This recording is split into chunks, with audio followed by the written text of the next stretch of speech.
நாம் நம்மளை ரீபில்ட் பண்ணணும் அப்படின்னா எப்படி ஒரு கட்டடத்தை நாம் ரீபில்ட் பண்ணும்போது தேவையில்லாத பகுதிகளெல்லாம் இடிச்சிடுவோம் அல்லது மொத்தமாகவே இடித்து விட்டு தான் நம்ம அந்த கட்டடத்தை திரும்ப ஸ்டார்ட் பண்ணுவோம். அதுபோல தான்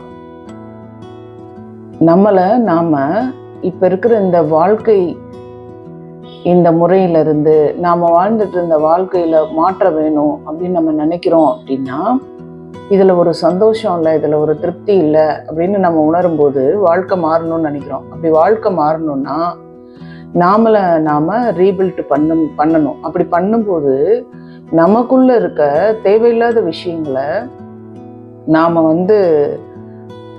அழிச்சோன்னா மட்டும்தான், தூக்கி போட்டோம்னா மட்டும்தான், அதை கலைந்து எரிந்து விட்டோம்னா தான் நாம் திரும்ப நம்மளை நாம் ரீபில்ட் பண்ண முடியும். எப்படி ஒரு கெட்டுப்போன பால் பாத்திரத்தை சரியாக கழுவாமல் நாம் எவ்வளவு நல்ல பால் அதில் ஊற்றி காய்ச்சினாலும் அது கெட்டு போயிடும். அமிர்தத்தையே ஊற்றினாலும் அதுவும் கெட்டு போயிடும், கெட்டுப்போன பாத்திரமாக இருக்கும்போது. அதனால முதல்ல நாம் நம்மளை தேவையில்லாத விஷயங்களை தான் முதல்ல செதுக்க முடியும்.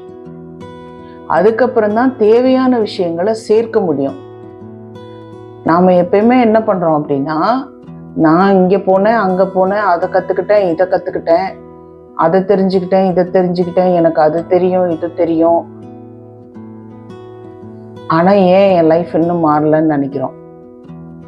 ஆனால் உன்னை நம்மக்கிட்ட சேர்க்கறதுக்கு முன்னாடி அந்த இடத்துல நாம் இருந்த அகற்றுனா தானே இருந்த ஒன்று அகற்றுனா தானே அது முழுசாக உட்கார முடியும். காலியான கோப்பைக்குள்ளே தானே நம்ம தேநீர் ஊற்றி நிரப்ப முடியும். அது போல தான் நாம் எப்போ எதையாவது ஒன்றை ஊற்றி நம்ம முழுமையாக நம்மளை நிரப்பணும்னு நம்ம நினைக்கும் போது நம்மளை நாம் காலி ஆக்கிடணும். காலி பாத்திரத்தில் தான் நம்ம தேநீர் ஊற்றி நிரப்பி அதை நம்ம யூஸ் பண்ண முடியும், இல்லையா? அதுபோல் நம்மளை நாம் எந்த அளவுக்கு காலி பண்ணுறோமோ அது நம்ம அடையாளமாக இருக்கலாம்.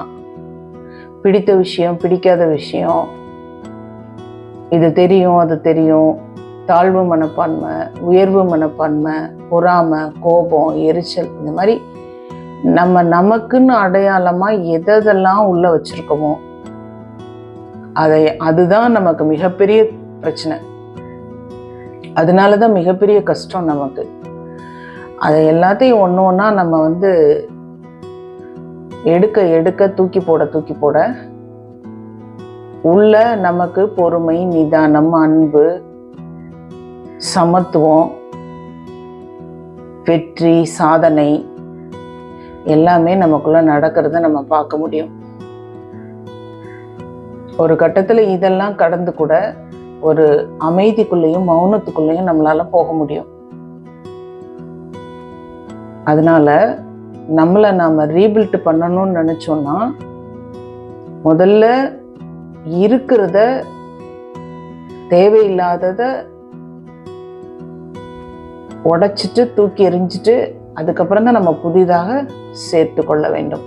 அப்பதான் அது முழுதா நமக்குள்ள மெர்ஜ் ஆகும், அது நம்மளுதாகும். அது வரைக்கும் அதுதான் ஒட்டிக்கிட்டு இருக்கும். தேவையில்லாததை வச்சு நிரப்பி வச்சுக்கிட்டு அதை ஊற்றினோன்னா அது எங்கேயோ ஒரு இடத்துல ஒட்டிகிட்டு இருக்கும்.